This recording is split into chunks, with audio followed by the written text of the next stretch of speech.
Hello friends, welcome back to my channel. இன்றைக்கி நம்ம என்ன பார்க்க போகிறோன்னா, என்னோடய யூடியூப் ஜேர்னியை நான் எப்படி துணி ஸ்டிச் பண்ண கற்றுக்கிட்டது, நான் எதுக்கு யூடியூப் ஸ்டார்ட் பண்ணேன் அப்படிங்கிறத பற்றி தான். ஆக்சுவலி நான் ஜஸ்ட் ஒரு டைம் பாஸுக்காக தான் யூடியூப் ஸ்டார்ட் பண்ணேன். எனக்கு இவ்வளோ சப்ஸ்கிரைபர்ஸ் வரும், எனக்கு இந்த மாதிரி வீடியோஸ் எல்லாம் இந்த மாதிரி ரீச் ஆகுங்கிறதெல்லாம் எனக்கு ஃபஸ்ட்டு ஆரம்பத்தில் நான் அவ்வளோ எதிர்பார்க்காத ஒன்று. ஏன்னா நான் ஃபஸ்ட்டு வீடியோலாம் மட்டும் ஃபஸ்ட்டு காலம் வீடியோ போட ஸ்டார்ட் பண்ணேன். அப்போ பார்த்தீங்கன்னா எனக்கு ரொம்ப வியூஸ் கம்மியாக இருந்தது. அதுக்கப்புறம் நான் குக்கிங் வீடியோஸ் போட ஸ்டார்ட் பண்ணேன். அப்போவும் ஓகே அப்படின்னு சொல்லலாம். ஆனால் ஸ்டிச்சிங் வீடியோ போட ஆரம்பித்ததுக்கப்புறம் தான் எனக்கு நல்லா தெரிஞ்சுது, எனக்கு நல்லா வியூஸ் போக ஆரம்பிச்சிது. ஸோ எனக்கு அப்போ என்ன எனக்கே தெரிஞ்சு போச்சு எப்படின்னா எல்லோரும் ஸ்டிச்சிங் வீடியோ தான் நிறைய எதிர்பார்க்குறாங்கன்ட்டுன்னு. என்னோடய ஸ்டிச்சிங் ஜேர்னியை பற்றி சொல்லணும் அப்படின்னா, நான் ஒன்றும் ரொம்ப ப்ரொஃபஷ்னல் டெய்லரெல்லாம் கிடையாது. நார்மல் சாதா பேசிக் டெய்லரிங் கற்றுக்கிட்டு வீட்லேயே உட்காந்து இந்த மாதிரி சின்ன சிங்கிள் மிஷின் வச்சு தைக்கிறவங்க தான். அதுவும் நான் ஒன்றும் நான் ஸ்டிச்சிங் வீடியோ போடுறதுனால நான் ஒன்றும் ரொம்ப பர்ஃபெக்டாக தைக்கிற ஆளுங்கிறதெல்லாம் கிடையாது. ஓகே, எப்படி சொல்கிறது, நான் ஃபஸ்ட்டு நான் ஒரு சுடிதார் ஸ்டிச் பண்ணுறதுக்கு ஒருத்தங்கிட்ட கொடுக்கும்போது அவங்க என்ன பண்ணாங்கன்னா, நான் கேட்ட மாதிரியே எனக்கு ஸ்டிச் பண்ணி தரல. டோட்டலாக அது வேறு மாதிரி இருந்துச்சு. ஆனால் ஸ்டிச்சிங் சார்ஜ் பார்த்தீங்கன்னா ரொம்ப அதிகமாக வாங்கினாங்க.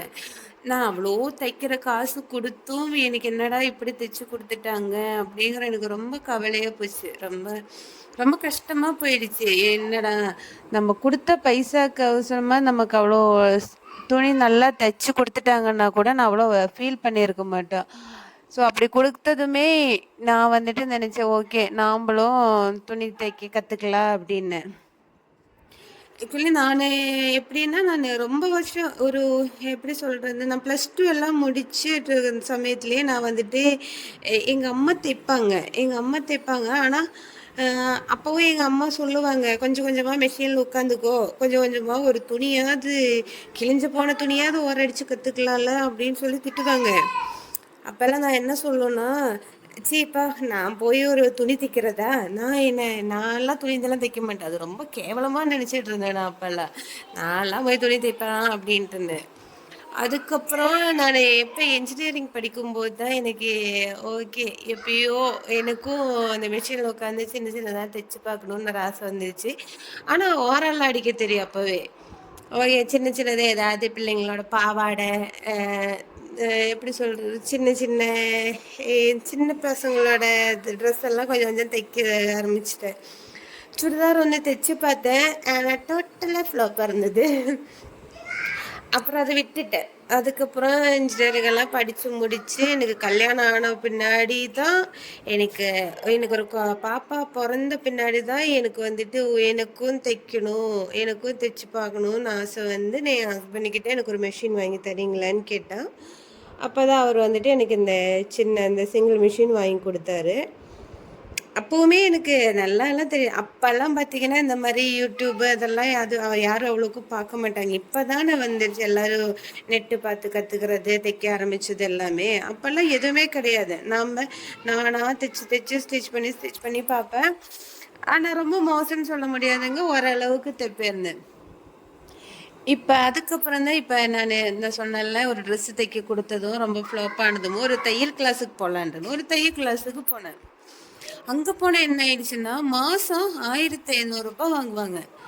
ஆனால் பார்த்தீங்கன்னா அந்த 1500க்கு கொஞ்சம் கூட வருத்தில்லை. அவங்க எப்படின்னா, ஓகே துணி ஒருத்தரே ஒரு விஷயம் அடுத்தவங்களுக்கு சொல்லி கொடுக்கும்போது அது எப்படின்னா, நம்மளை நம்பி இன்னொருத்தங்க காசு கட்டிட்டு நம்மக்கிட்ட படிக்க வரும்போது நமக்கு என்னென்ன தெரியுமோ அது எல்லாமே நம்ம சொல்லி கொடுக்கணும். ஓகே, அவங்க எப்படி சொல்கிறது, நமக்கு அந்த ஒரு இது கஷ்டமே இருக்கக்கூடாது. ஐயோ அவங்க எதை கற்றுக்கலையே அப்படிங்கிற ஒரு கஷ்டமே இருக்கக்கூடாது.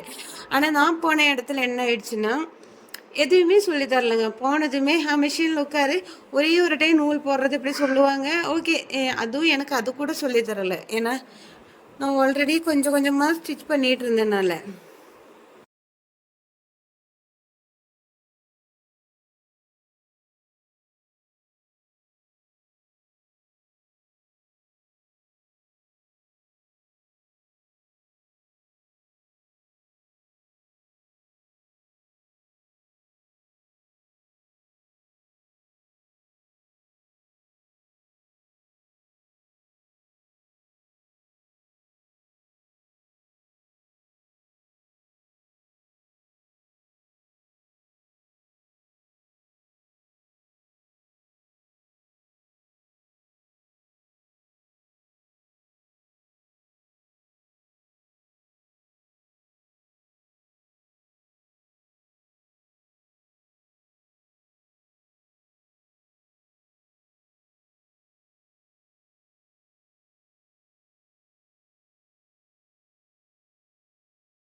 போனதுமே இது இப்படி தைய அதை அப்படி தைய இப்படி தான் சொல்லுவாங்க தவிர எதுவுமே முழுசாக தெரிய சொல்லவே மாட்டேங்கிறாங்க.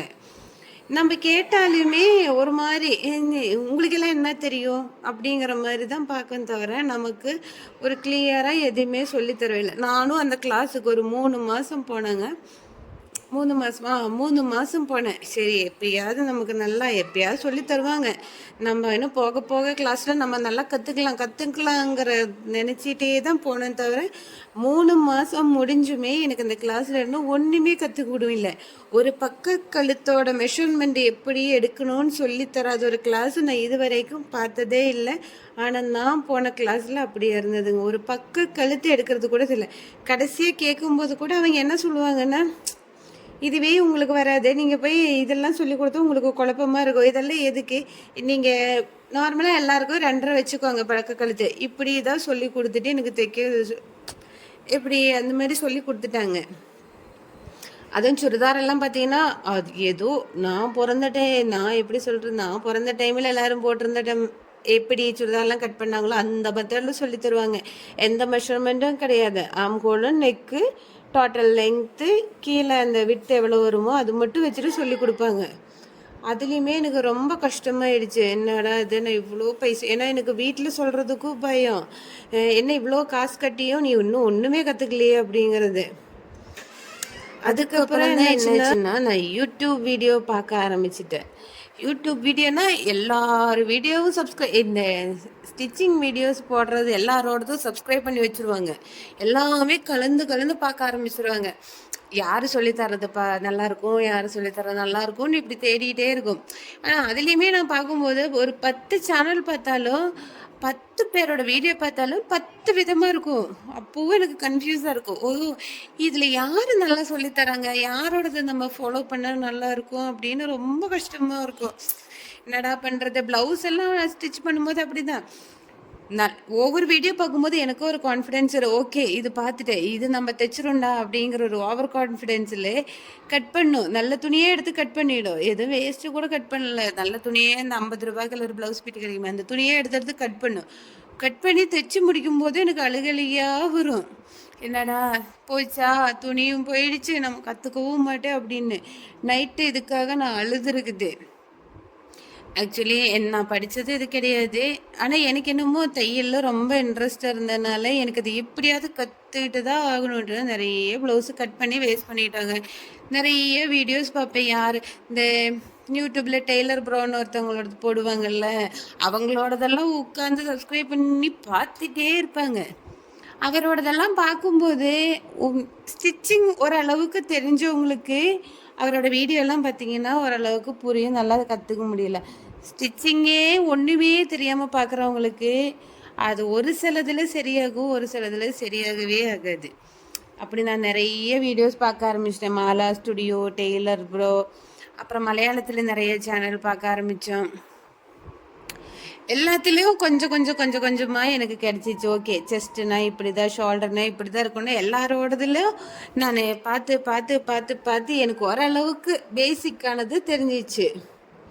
அதுக்கப்புறம் நான் என்ன பண்ணேன், ஓகே பேசிக்கானது தெரிஞ்சதுமே நானாக கட் பண்ணி ஸ்டிச் பண்ணேன். இப்போ சுடிதாரெல்லாம் ஸ்டிச் பண்ணும்போது ஓகே வந்துருச்சு. அப்போவும் என்ன பிரச்சனைனா, என்னதான் தைச்சாலுங்க அந்த ஒரு பொட்டிக் ஃபினிஷிங்கோ ஒரு பர்ஃபெக்ஷனோ எனக்கு வரவே மாட்டேங்குது. நான் தைக்கிறேன்னு சொல்லலாம், ஏன்னா ஃபுல்லாக உட்காந்து தைச்சு எனக்கு எதுவுமே வர மாட்டேங்குது. அப்போ யோசிக்க ஆரம்பிச்சு, என்னடா அது நம்ம தான் தைக்க கற்றுக்கிட்டோம், இன்னுமே இதில் பர்ஃபெக்ஷனே வரமாட்டேங்குது அப்படின்னு யோசிக்கும்போது, சரி தையலை பொறுத்த வரைக்கும் எனக்கு நானாக என்ன புரிஞ்சுக்கிட்டேன்னா, ஸ்டிச்சிங்கை பொறுத்த வரைக்கும் எப்போவுமே பேசிக் தெரிஞ்சதுக்கப்புறம் அதுக்கப்புறம் நம்மளா வந்துக்கிட்டு எப்படி பர்ஃபெக்ஷன் கொண்டுட்டு வரணுங்கிறத நம்ம கையில் தாங்க இருக்குது. அது நான் நல்லா புரிஞ்சுக்கிட்டேன்.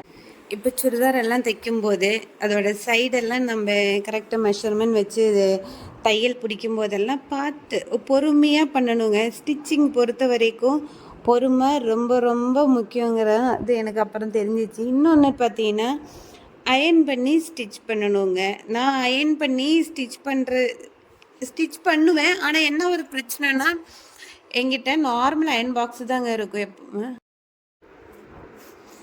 அந்த நார்மல் அயன் பாக்ஸ் வச்சு நம்ம அயன் பண்ணும்போது என்ன ஆகுனா, அயன் பண்ணுற சமயத்தில் நல்லா இருக்குங்க, கொஞ்சம் நேரம் கழித்து அது பழையபடி ஆகும். ஆனால் இப்போவுமே நான் வந்துட்டு அந்த ஸ்டீம் அயன் பாக்ஸ் இன்னும் வாங்கலை, அது வேறு விஷயம். ஆனால் பார்த்தீங்கன்னா எனக்கு அது ஒரு பிரச்சனை அப்படிங்கிறது எனக்கு தெரியுது. இன்னொன்று என்னன்னா, நீங்கள் எப்போவுமே இந்த யூடியூப் வீடியோ பார்த்து ஸ்டிச் பண்ணுங்க, ஓகே தான். மேபி நான் ஒரு சில வீடியோஸ் பார்த்து ஸ்டிச் பண்ணுவேன், ஆனால் நல்லா இருக்கும். ஆனால் எப்பயும் எல்லா துணியில் எல்லாரோடதுலையும் தைக்கும்போது அது வந்துட்டு கரெக்டாக வரதே இல்லை. மேபி அது என்னோட மிஸ்டேக்காக இருக்கலாம், எனக்கு தெரியல அது ஏன் வரல அப்படின்னு. அப்புறம்தான் நானா கொஞ்சம் புரிஞ்சேன். நீங்கள் எப்போவுமே உங்களுக்கு கொஞ்சம் பேசிக் டெய்லரிங் தெரியும் அப்படின்னா, நீங்களா புரிஞ்சுக்கிட்டு தைச்சா மட்டும்தாங்க உங்களால் அதை கரெக்ஷன் பண்ண முடியும். ஏன்னா நான் அது நல்லாவே புரிஞ்சுக்கிட்டேன். என்ன தான் வீடியோ பார்த்து தைச்சாலுமே ஒவ்வொருத்தருங்களோட பாடி பொறுத்து தாங்க அது. ஏன்னா இப்போ நான் வந்துட்டு ஃபஸ்ட்டு என்ன பண்ணுவேன், நான் 32 சைஸு ப்ளவுஸ் எப்படி தைக்கிறேன்ற நெட்டில் பார்த்து அப்படி தைக்கும். ஒரு சில டைமில் அது கரெக்டாக இருக்கும், ஒரு சில டைமில் அது கரெக்டாக ஆகாது. அது இப்போ என்ன ஆகும்னா, அவங்க வந்துட்டு ஒரு காமன் மெஷர்மெண்ட் வச்சு தாங்க சொல்கிறது. அது எல்லாரோட பாடிக்கும் கரெக்டாக ஆகணுங்கிறது கிடையாது.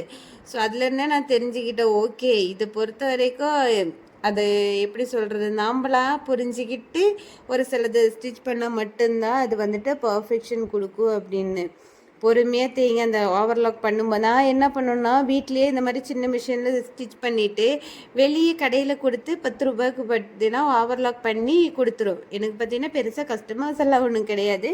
என் ஃப்ரெண்ட்ஸு கேட்டானா தான் தைச்சி கொடுப்பேன். என் ஃப்ரெண்ட்ஸுக்கு தைச்சி கொடுக்கும்போது இப்போ அப்படி தான் பண்ணிகிட்ருக்குறேன். தைச்சிட்டு வெளியே கடையில் கொடுத்து ஓவர்லாக் பண்ணிவிடும். ஸோ நீங்களே இப்போ உங்ககிட்டயும் நான் என்ன சொல்கிறேன்னா, யூடியூப் வீடியோஸ் பார்க்காதீங்கன்னு சொல்லலை நான், பாருங்கள். ஏதோ ஒருத்தரோடது மட்டும் நீங்கள் நல்லாவே பாருங்கள், யார் பர்ஃபெக்டாக தைக்கிறாங்கங்கிறத நீங்களே பார்த்து கண்டுபிடிச்சிட்டு அதில் அவங்க சொல்கிறபடியே எல்லாம் வரலன்னா கூட ஒரு சிலதெல்லாம் நீங்களே இப்போ நீங்களாக புரிஞ்சுக்கிட்டு ஸ்டிச் பண்ணி பாருங்கள், கண்டிப்பாக உங்களாலேயும் முடியும். நான் ஜஸ்ட்டு சும்மா தான் இன்றைக்கி இந்த வீடியோ வந்து போடணும்னு தோணிடுச்சு. உங்களுக்கு இந்த வீடியோ பிடிச்சிருந்தா லைக் பண்ணுங்கள், ஷேர் பண்ணுங்கள். நெக்ஸ்ட் வீடியோவில் பார்த்துக்கலாம். பாய்.